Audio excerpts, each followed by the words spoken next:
jaa ngeen jëf mbokk yi ñuy seetaan nu ñu leen si seen télévision à Bargny tey gis ngeen ñu ngi fii si centre socioculturel bu Bargny mu am benn cérémonie boo xam ne day am tout à l'heure dans le cadre du PRODAP mooy programme bi nga xam ne mairie bu Bargny teg na ko rek pour dimbali ñi nga xam ne ñoom ñooy acteurs yi liggéey fii ci Bargny. jamono yi ñuy passé gisoon ngeen ne coiffeurs yi ñoo fi coiffeurs yi ak coiffeuses yi ñoo fi nekkoon mbas bi jaar na fi nag projet bi dooroon na projet boo xam ne dooroon nañ ko bu yàgg donc tey la yàlla tudd nii maire dina ñëw gannaaw ay waxtaan ak formation yi nga xam ne ñoom defoon nañ ko ñoom tailleur yi si nan la ñuy gérer seen entreprise tey nag jot na ñu jox leen ay machines yi nag ñi koy jot mooy benn première phase la ñu koy jot 90 tailleurs tey jii nii fii dinañ leen jox ay machines yoo xam ni ay machines techniques lay doon ñàkkul ci kanam ñi nga xam ne ñoom ñooy acteurs yi ñu jagleel loolu dinañu ñëw rek expliquer ñu façon machines yi techniquement lan lañ ciy mën a am nag te ñu ngi nii ci approche tabaski bi donc dina doon loo xam ni c'est venu à temps donc PRODAP bi nag ñu fàttali leen rek ni ñëpp ñi nga xam ne ñooy liggéey fii ci Bargny maanaam muy chauffeurs yi di tailleurs yi di ak coiffeurs yi ku nekk am na ci jamono ji passé gisoon ngeen ni ñoom ñii di chauffeurs yi maire bi dimbali woon na leen ku nekk 50 litres d'essence jaareeloon ko si seen GIE foofu tamit lu mat téeméeri nit jotoon nañu loolu tey jii nag cérémonie boobu nag mooy am léegi comme ni ñu ko annoncé woon léegi du ñàkk président bi parce que tailleurs yi tamit ils sont dans une association ay artisans lañu artisans yooyu tamit maire jàppale na leen ba ñu am ay carte ak tout un programme boo xam ne tey mooy doon première phase bi donc tout à l'heure lay doon dinañ dugg ci biir waxtaan ak ñi nga xam ni ñoom la ñu jagleel lii nga xam ne moom mooy machines yi. donc PRODAP tailleur la ñu ko def tey lii di cérémonie distribution bi léegi lay doon.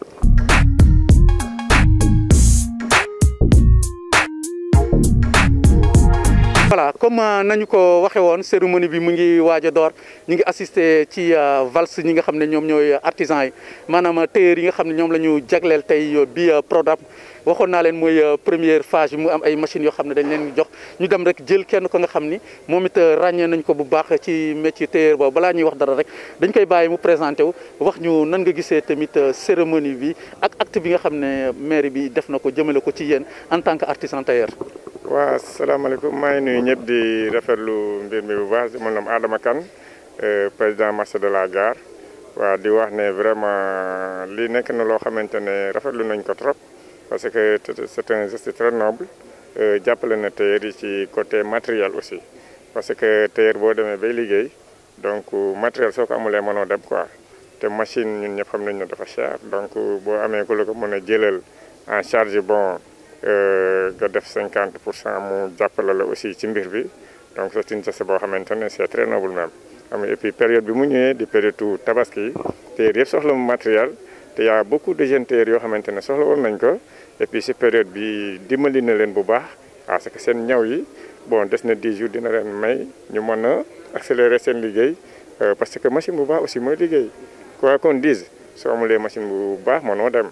donc on est content sur tout ça et puis di wax ne aussi vraiment c'est formidable quoi nekk na loo xamante ne daal ñu ngi koy rafetlu maa ngi waxee nag ci cadre marché de la gare en tant que responsable là-bas vraiment gars yi gis nañu si seen bopp ànd naa fekk sama ay collègues ñu ngi toog di pré jël seeni machine te vraiment c'est un geste à saluer quoi vraiment rafet na ñu ngi koy encouragé bu baax ci liggéey bi quoi. mais man na li ma lay laaj mooy est-ce que économiquement donc machines yi ñu leen jox ni dina mën a am impact relancer waat li nga xam ne mooy activité ñaw fii ci Bargny. waaw si am na solo trop am na solo parce que nit mënoo nekk tailleur di liggéey te amuloo machine quoi au fait surtout zouk yi F20 yi donc lii tey soo ko amulee mënoo daamina. maanaam c'est-à-dire ay machines yu moderne daal mu ñëw yu performant. si parce que lii mooy 20 yi quoi donc 20 yi soo ko amulee mënoo daamina baat quoi donc bu dee zoukile bon day lay permettre si liggéey gaaw waaw parce que liggéey bi day gaaw et puis machine bu dëgër la aussi quoi xam nga donc nekk na ay machines yoo xamante ne vraiment xool naa que c'est des machines de qualité et puis c'est bien. Adama ñu ngi lay remercier xam naa léegi nii si cérémonie du leen gis bu maire yegsee. ok on est ensemble merci. voilà donc mu ngi noonu mooy Adama Kane présenté na boppam moom moo représenté ñi nga xam ne ñoom ñoo nekk fële marché de la gare ñoom it dañoo am association gis ngeen li mu wax nee na am matériel bu performant lañ leen jox loo xam ne dina mën a daaminer dina mën a def ñeneen ñaw ci période tabaski bi ñu nekk donc cérémonie bi day continuer xam naa ci kanam dinañ andiwaat keneen en attendant que maire ak délégation ñëw ñu def li mooy cérémonie protocolaire bi nga xam ne dinañ joxe machines yi xam ne moom moo fi nekk nii tey.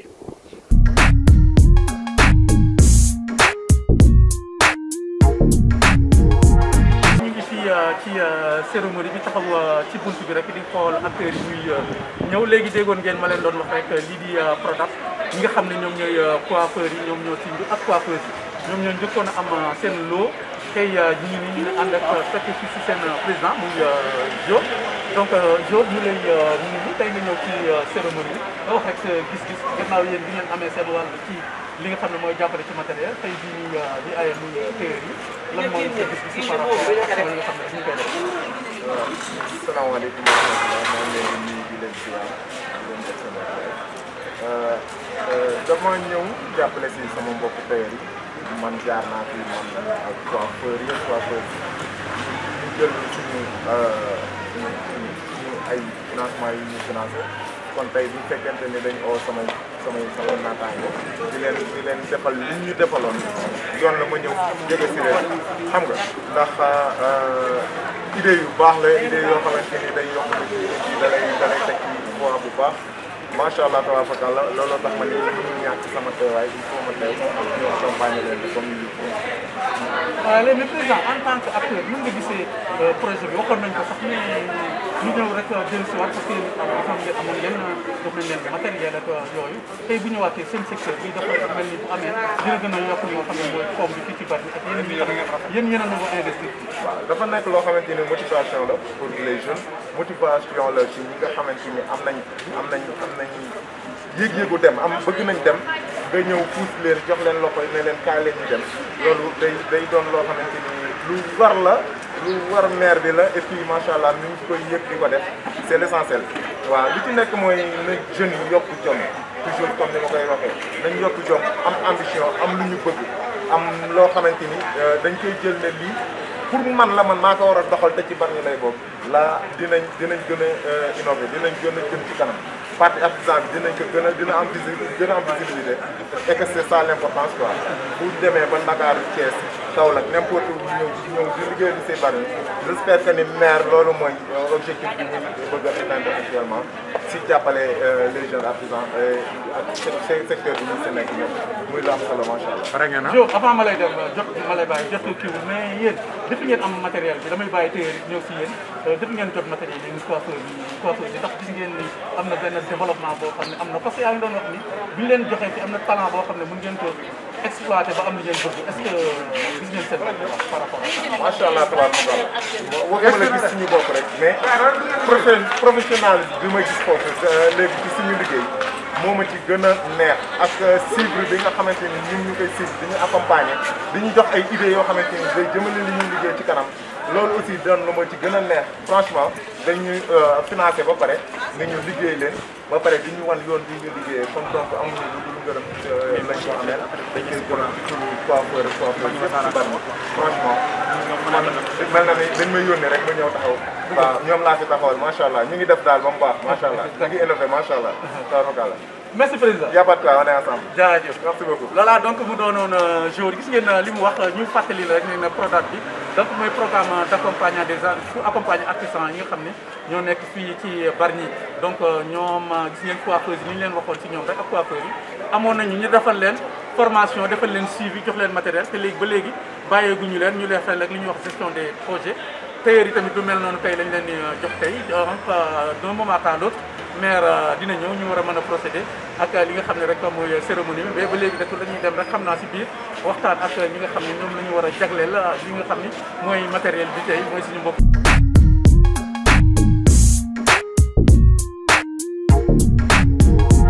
léegi ba gis ngeen ni fi mu ne nii tailleur yi ñu ngi toog mais xam nga boo ne tailleur da ngay wax jigéen wax góor te jigéenu Bargny ñu ngi def liggéey bu am solo ñu am kenn koo xam ne rek dañu jàkkaarloog moom ni mu nekk tailleur dañ koy bàyyi rek moom mu présenté wu wax ñu atelier am fan la nekk ak cérémonie tey bi nan nga ko gisee. asalaamaaleykum maa ngi tudd Mame Fatou Dieye sama atelier mu ngi nekk Ndiolmane. yow tey jii bokk na ci li nga xam ne dañuy am machine yi yow nan nga ko gisee ak ban apport rek la leen mën a andi seen liggéey. initiative bu baax la bi maire bi def parce que dafa ñëw à son heure parce que day jàppale jeunes Bargny tailleurs yi surtout parce que tamit tailleur jàppale ko mooy nga wutal ko outil de travail am donc li mu def ni initiative bu baax la daal. mais yow ban machine nga am. man piqueuse. piqueuse boobu lan nga ci mën a liggéey ak lan la mën a indil. beaucoup de choses parce que mën nga si ñaw yu rafet voilà comme que man damay exercer wu si ñaw xale daf may gën a jàppale sama ñaw day gën a set en plus voilà. mu mën ni daal li rafetlu ngeen ko bu baax. waaw initiative bu baax la sax te dafa ñëw à son heure. merci.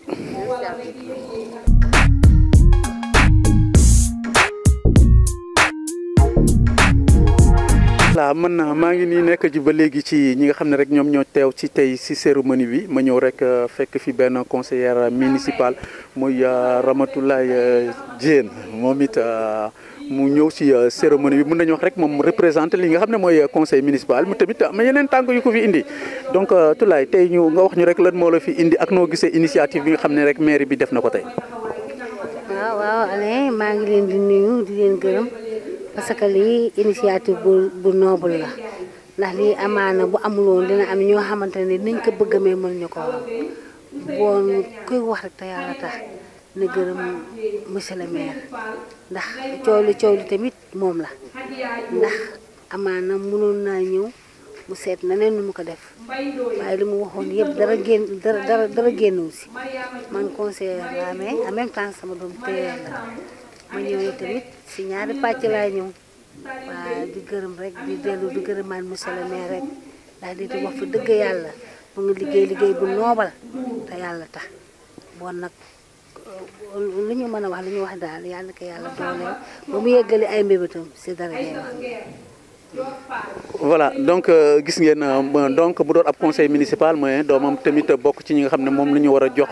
machine yi donc moom wax ne ni geste bu noble la mu mel ni rek ci conseil municipal ba voté nañu loolu ba nangu li nga xam ne mooy projet bii di Prodap bi ñuy teg tey actuellement nii fi mu nekk nii petit à petit ñu ngi jox ñi nga xam ne ñoom ñoo war a jot machine yi donc dañuy rek dem ñu xool seno bi nan lay demee en ndànk tamit ñuy xuus rek ci li nga xam ne mooy cérémonie tey bi.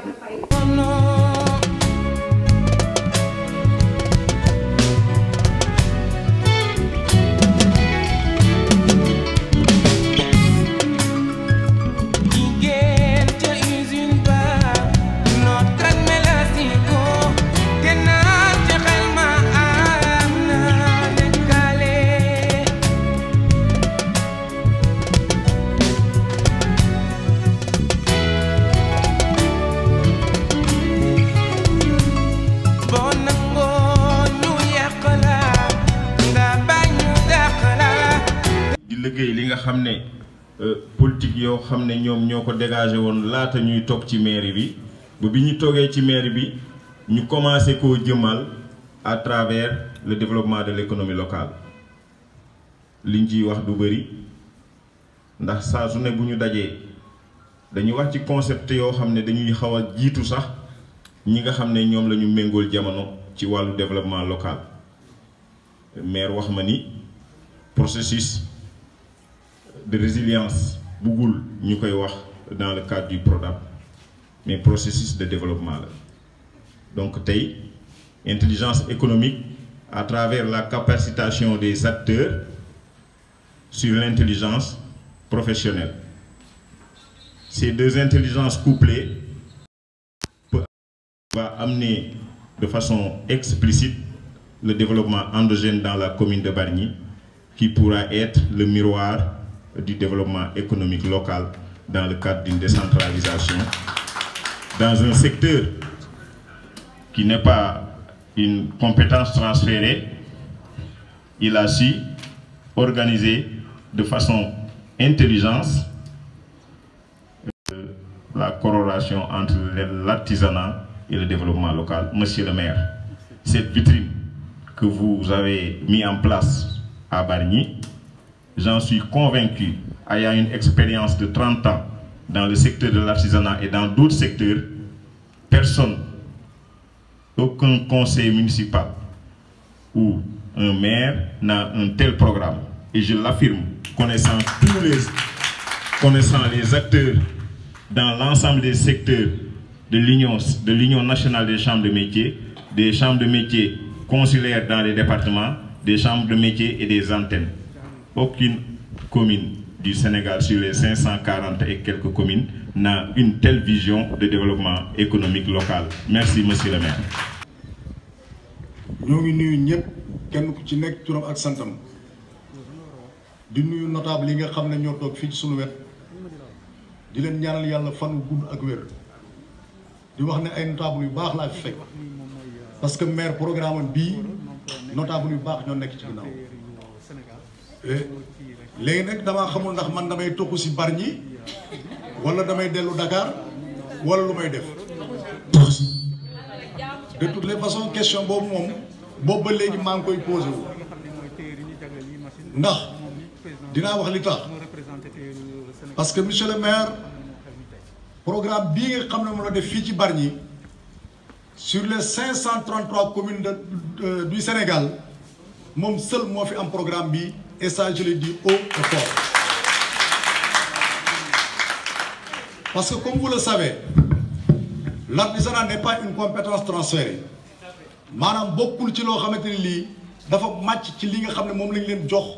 pour ñu liggéey ci mais amaat beneen point boo xam ne da ko dugal pour mu am programme bi mooy bi ñuy wax la gestion participative et inclusive mooy maanaam sooy liggéeyal askan liggéey boobu nga koy liggéey ak ñoom da nga koy bokk ak ñoom loolu la soxna si wax léegi wax ne avant muy def lii dugg na ci biir gëstu leen kenn ku nekk moo xam lii sa soxla mu door a tëral programme am kon nag monsieur le maire ñoo ngi lay gërëm di gërëm sa conseil municipal di gërëm aussi Youssou parce que suñu teewaay fii tey Youssou moom moo tax ndax moo ñu invité bi 11h la ñu ko wax ci guddi mais malgré tout ça je tenais à venir parce que programme bu mel nii suñ ko defee jëmale ko ci artisanat te ñu ne yow da nga fi nekkal artisan yi je crois que boo ñëwul defoo li la war a. jëfee si rafetlu fan yii passé àndoon naa monsieur le maire day bati ñu dem ko de Ndiolmane surtout Dieng guy daal loolu li mu fa def noonu vraiment loolu ñëpp kontaan nañu si mooy matul mu jàppale ñi fi nekk ñëpp tabax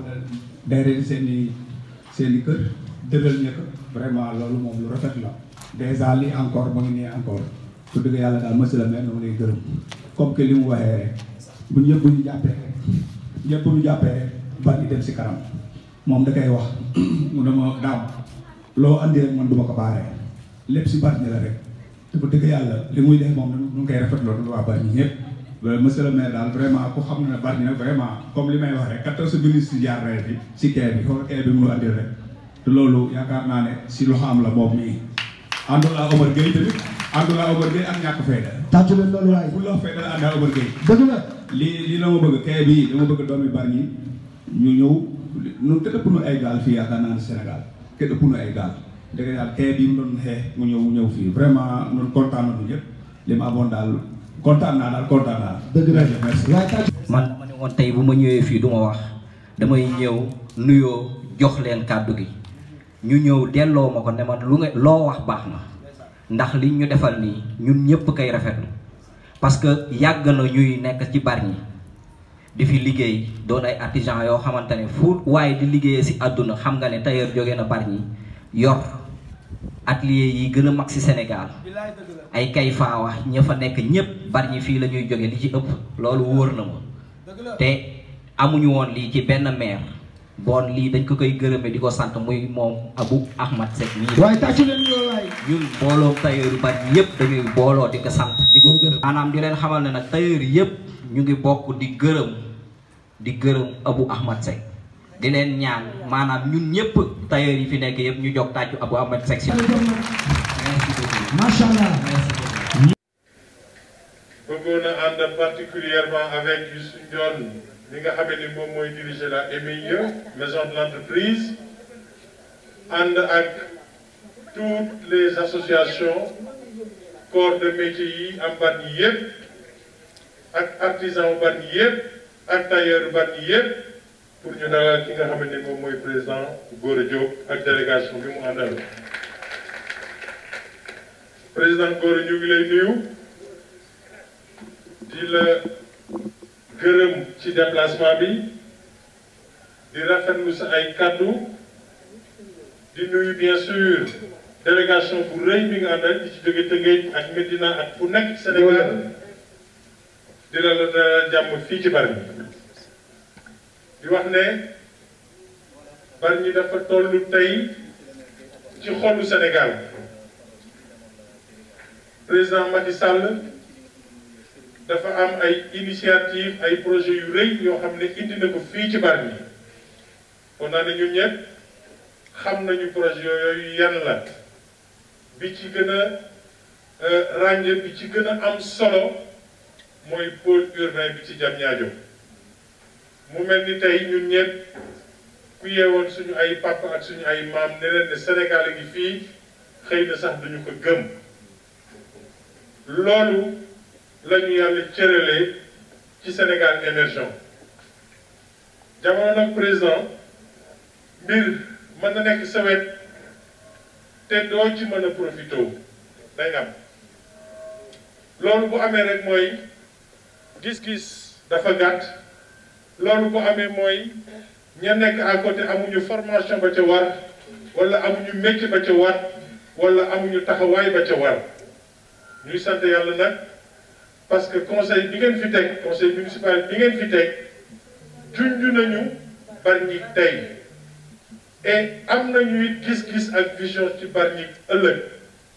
loolu moo tax bi ñu yegsee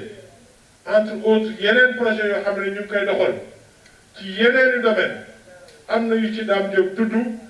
mais tey damay concentrer sama intervention ci li ñu naan développement économique mooy lan koom-koom bi commerce artisanat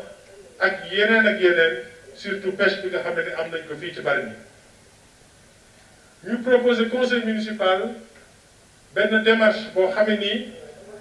c'est vrai c'est une innovation boo xam ne fii la am Bargny ñu tàmbali ko ak ñaari kuréel yoo xam ne dañ ko sanc bi ci jëkk mooy MIE maison de l'innovation et de l'entreprise boole ko ak crédit municipal boo xam ne dañ ciy liggéey MECAP mooy la structure de financement de la poste ñu samp ñaari kuréel yooyu bëgg a jël suñu gis-gis ci développement économique jox leen ko seen ay mission lan la woon bi ci jëkk mooy formaliser maanaam wutal entreprise yi nekk Bargny yëpp ay këyit boobu ba léegi amul bëri na ay entreprise yoo xam ne fii la ñu jaar pour am seen GIE ñii seen association parce que li jëkk ci àdduna nag mooy organisation loo organisé wul du dem kër néeg loo organisé wul du dem moo tax mission première mooy organisation ba ku nekk am ay këyit loolu bëri na entreprise yi nga xam ne fii la ñu jaar am seen këyitu juddu loolu di étape ñaareelu étape bi mooy former jamono tey dafa gaaw gis ngeen li ñu naan nouvelle technologie xam-xam dafa gaaw et que il faut métier boo ko amee nga raccroché wu ci jëfin yu bees ci jumtukaay yu bees nan ngay gérer sa caisse nan ngay gérer say client dafa am solo lool te dañ koy faral a fàtte ñetteel bi mooy financer crédit boobu mu wax président tey li mu joxe ci ay financement mu nekk ci biir Bargny mat na 70 millions de francs yoo xam ne mu ngi ci ay doomu Bargny ñuy liggéey di rembourser ñii financement la ñii subvention la moo waral lii tey parce que yéen subvention la ñu demee ak yéen ba noppi ñu ñëw ci li nga xam ne nekk moom moo ëpp solo président wax na ko tout à l'heure man contrat bi ma am bëgg am ak yéen du financer du subventionner contrat bi ma bëgg am yéen ñu xoolante ci ay bët mooy développer bokkul machine yi mën ngeen cee nekk muy doxal ngeen di am dépense di doxal déwén gannaaw suba chaque fois même stade ngeen di toll ñun du loolu moo ñu tax a jóg te dama bëggoon ñun ay góor lañu ci Bargny ñu xoolante ci ay bët gëm ne dañoo war a mën a jëm kanamu Bargny nag ci loxo ku nekk ca loxoom la nekk tailleur bu nekk fa nga nekk loo fa def jëmale sa bopp ci kanam yaa ngi jëmale sa njaboot ci kanam yaa ngi jëmale Bargny ci kanam contrat boobu laa bëggoon ñu xoolante ko ci ay bët gor ak gor pour dugg ci yoon woowu loolu dafa laaj bu ñu paree étape bii il faut ñu gisewaat bu ñu gisewaatee am na ay jumtukaay yu ñu leen mën a jàppale ci marketing ci ñu xam leen ci yu bëri yoo xam ne mënu ma ko leen fii contrat boobu laa bëggoon jàpp ak yéen devant ki nga xam ne moom mooy seen kilifa ci mbirum couture ci mbirum ñam ci biir Sénégal ñaari jumtukaay yooyu ba ñu ko tegee ñu daal di xalaat ne Bargny li fi ëpp doole mooy secteur artisanal pêche bi ñuy wax pêche artisanale la ñuy pratiquer beneen pêche ba c'est la pêche industrielle ay bateau transformation yi fi am c'est la transformation artisanale donc mu wér ne artisanat mooy li nga xam ne moom moo dominé ci économie Bargny li nga xam ne moom moo dominé ci économie Bargny ñu ne naka nag la ñuy def bi ci jëkkoon mooy li ñu gënoon a manqué ci premier secteur bi mooy pêche ñu am xam-xam nappkatu Bargny femme transformatrice Bargny Sénégal yëpp ràññee nañ leen kecax bi ñuy lakk fi ak yeneen i yeneen mais boo amee it xam-xam am savoir-faire mais il faut nga am ay infrastructure yoo xam ne ci ngay mën a sukkandiku pour jëm kanam yàlla def mu jaar ci loxo président de la république mooy quai de pêche bi ngeen gis nii bi nga xam ne nii fekk fan yu néew bu soobee yàlla les acteurs daañu ko mën a utiliser loolu day soppi xar kanamu Bargny li tax mu wax loolu mooy suñu mool yi bu ñuy di dem di teer Pointe Sarène bu ñuy teer fii di am ay lu ñu suturloo képp ku fa taxawal di nga am lu ñu suturloo te ñooñu bu ñu jëmee kanam parce que ñoom ñooy ñëw commandé pour ñawlu lépp c'est lié économie cycle la donc loolu dafa am solo lool ngeen bàyyi ci xel parce que day yokk li ñu naan pouvoir d'achat mooy mën-mënu nit pour mën a jënd loolu moo doon li nga xam ne nii mooy premier secteur bi ñu am ci lu ni mel te des na parce que am na benn complexe frigorifique boo xam ne mooy ñëw taxaw ci côté quai bi ba noppi am beneen marché au poisson buy nekk foofu mu mel ni tey dans le département 800 à 1000 pirogues ñoo fi am les 500 et quelques Bargny la nekk loolu leer na mooy que ne on est le premier pôle de pêche du département et suñu ambition nag mooy doon que dans la région ak Sénégal gi yépp ak jumtukaay yu bees yooyu beneen bi mooy ñu ne beneen secteur artisanal bi nañu nas benn projet bu ñu tuddee PRODAB programme de développement de l'artisanat bargnois ma ne Youssou bala ñuy avancer ci loolu dama bëgg secteur par secteur ñu def li nga xam ne ni mooy recensement te tey su ma juumul mën nañoo wax ne les 216 yi nga xam ne recensé nañ leen ci Bargny les équipes dem nañu fekk leen ku nekk dafa ngay ñëwee parce que machine bi mooy li gën a tuuti ci seen avenir li ci ëpp solo mooy ni ngeen toogee mooy seen marketing ni ngeen di accueillir gan yi ak xar kanam bi ngeen di jox waa Bargny loolu moo ëpp solo ci stratégie de développement d'une entreprise Youssou jëlaay équipe am ñu dem seet leen yéen ñëpp kenn ku nekk xool na nga toogee ñu évaluer besoins yi ku ne bind fiche kii lii laa bëgg kii lii laa bëgg kii lii laa bëgg kii lii laa bëgg ñu ne ay ca nañ ci dem moo indi tey la première phase en réalité c'est 120 machines yoo xam ne moom mooy ñëw ci première phase bi li fi ne ñu koy wax 90 première livraison la tudd mais la première phase c'est 120 sur 216 ñu ne foofu machine bi 130 000 lay jar 65 000 yi mairie moo ko supporté 65 000 yi moom la tailleur di supporté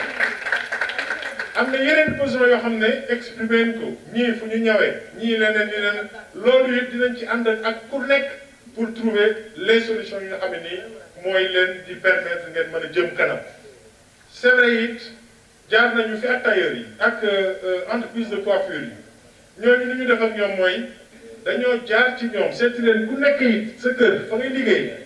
xayma besoin yi 65% yi crédit municipal bi ñu teg moo leen ko lebal ñoom 35% yi mairie moo ko subventionné noonu la ñu def ak tailleur yi barki de moo jaay gis ngeen ñi nga xam ne ñoom ñooy chauffeurs yi am nañu lu ñu def ak ñoom 99 chauffeurs 50 litres et il y a une liste complémentaire te incha allah dinañ ko satisfaire mool yi ñooy ñëw après yéen mool yi recensement bi ñu ngi ci 421 ou 521 lañu ñoom it seen principal intrant maanaam ni ñu koy waxee carburant yi daañu leen ci jàppale et dinañ ko continuer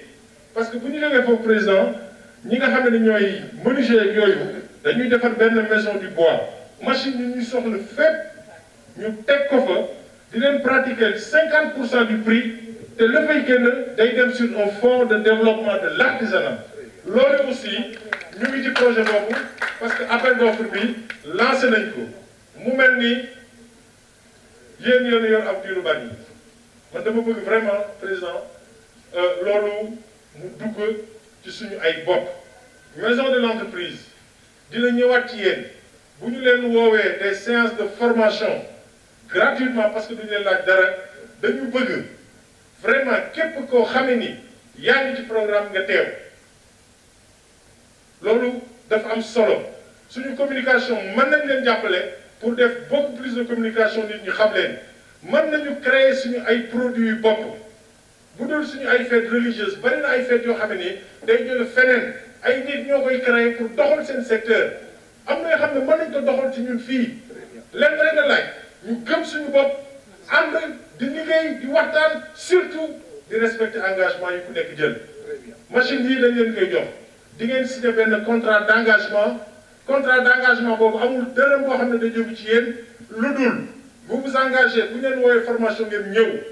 vous vous engagez bu ñu leen defalee formation ci naka ak nan la ñuy gérer comptabilité ngeen di tenir seen comptabilité suñu yoon nekku ci naka la ñuy defee marketing ak yu ñu topp ak yu ñu topp ak yu ñu topp ak yu ñu topp yéen ñu fi baax yéen ñu fi tax a toog lépp lu nekk ci mairie bi ci yéen a ko moom moo taxoon vraiment dama ci insister waat nañu suivre ce programme man pare naa pour accompagner leen beaucoup plus même que lii nii mais nit bu ngeen àndee nga gis ne moom boo defee pas mu def pas daf lay encourager mais boo defee pas mu taxaw mais da ngay dem ba mu ci taxaw moo tax ma ne tey fa ñu yegg ci yéen la dépendre fi ñu bëgg a yegg ak yéen ci yéen la dépendre mais bu ñu sentir taxaw ngeen nit dinañu ñëwaat parce que mooy suñu rôle parce que ay parents lañu mais mooy suñu rôle parce que aussi ñun ngeen dénk les clés de Bargny mais damay am yaakaar bu baax président parce que au-delà de ça xamante ni ñun ñëpp ay parents lañu te gëm naa ni dinañu ànd ci yoon woowu nga xam ni moom la ñu bëgg mooy Bargny jëm kanam loolu laa bëggoon a wax bala muy gën a guddi di gërëm nag vraiment tous les tailleurs de Bargny président ñu ngi leen di gërëm am na fi ay mag yoo wax ne xam nga leen ñoom Cheikh Thiombane ak ñu ni mel bàccet ñu xamante ni ñun ñëpp di gërëm nag Youssou ci moom laay mujj Youssou c'est un homme de conviction bi mu koy xam ñuy échanger ëpp na 30 ans boobu foog naa maa ngi woon feneen ñu am lu ñu doon jéem a def Bargny ma gis ne mi ngi woon ci benn association bu tudd Am Job loolu yàgg na ça fait 35 ans Am Job moo woo ko boobu maa ngi woon àll ba ñu waxtaan ma gis ay conviction ci moom bi yàlla defee li mu def ba tey équipe bii toog fi moom dama ko woo teg ko sama pour ñu liggéey parce que mbir nag pour mu jëm kanam day ànd ak conviction day ànd ak xol day ànd ak bëgg si bopp day ànd ak bëgg si commune moo tax Youssou ele Youssouette comme ni ma koy woowee mooy ñoom bari ak ñëpp ñu mu àndal ñu ngi leen di gërëm di leen sant di leen wax ne bu leen tàyyi parce que li ngeen di def seen bopp ngeen koy defal bu leen sonn bu leen tàyyi di ngeen dem ñu xeelu leen ñu dàq leen ñu amul problème ci jaamu yàlla ngeen nekk ci foofu daal laa bëggoon arrêté kaddu gi di gërëm ñëpp la presse ak ñëpp ñi nga xam ne teew nañ fi président nag surprise bi ñu defal kontaan nañ ci lool parce que man xaw ma woon ne effectivement di nga ñëw Lamine moom dama koy gërëm maa ngi koy door a gis mais depuis lors bien sûr ñu ngi ci biir mi donc c'était une très belle surprise. Il est conseiller municipal aussi à la Médina, vice-président chambre des métiers et bien évidemment président de l'association des couturiers. am na yeneen yoo xam ne ñu ngi koy tas ak ñoom ay galaaw yu ni mel ni su mu ngi koy toppatoo foo naa ni yegg si nga tey Bargny mais bépp rendez-vous bu ñu am buy jëmale artisanat kanam notamment ce secteur bu soobee yàlla xam naa ne sa disponibilité di nga ñu defal le plaisir de nous accompagner maa ngi leen di gërëm maa ngi leen di sant yal nañu yàlla jàppale. xam nga ni lii am na solo xam nga ni Abdou Sakir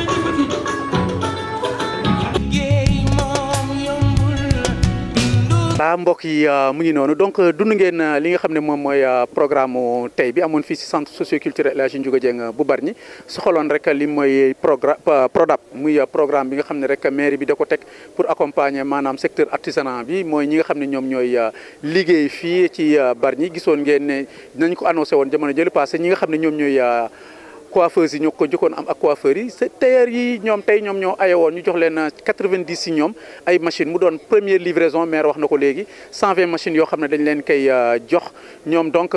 ñu war a fay genn wàll gi maire bi jàppale leen si li ci des ñi fi jaar lépp rafetlu loolu à travers ki nga xam ne mooy Gora Diop nekk président de l' association des tailleurs du Sénégal mu mel ni rek Sénégal gi yëpp tejewoon nañu fii tey à l' instant même maire mu ngi nii suñu gannaaw à l' arrière plan di wax ak ñi nga xam ne ñooy la presse nationale yi nga xam ne ñëwoon ñu rek ngir couvrir bés bi ndax solo bi mu amoon donc mu mel ni rek programme bi day continuer maanaam PRODAP ñu ne ñu 216 tailleurs la ñu répertorié woon 216 yooyu donc 120 ci ñoom dinañu am ay machines yi si des dina ci beneen phase lañ koy indi mu am ay yeneen yoo xam ne dina dugg ci programme bi nga xam ne maire bi rek da ko teg sur place ngir développer li nga xam ne mooy secteur de l' artisanat fii à Bargny parce que dafa doon loo xam ne dafa ci am solo ci fan yi di ñëw di ngeen gis nii ñoom mool yi dinañu am la même chose ñoom it ndaxte bas mi da leen laal ñi nga xam ne ñooy ébénistes yi mooy menuisier yi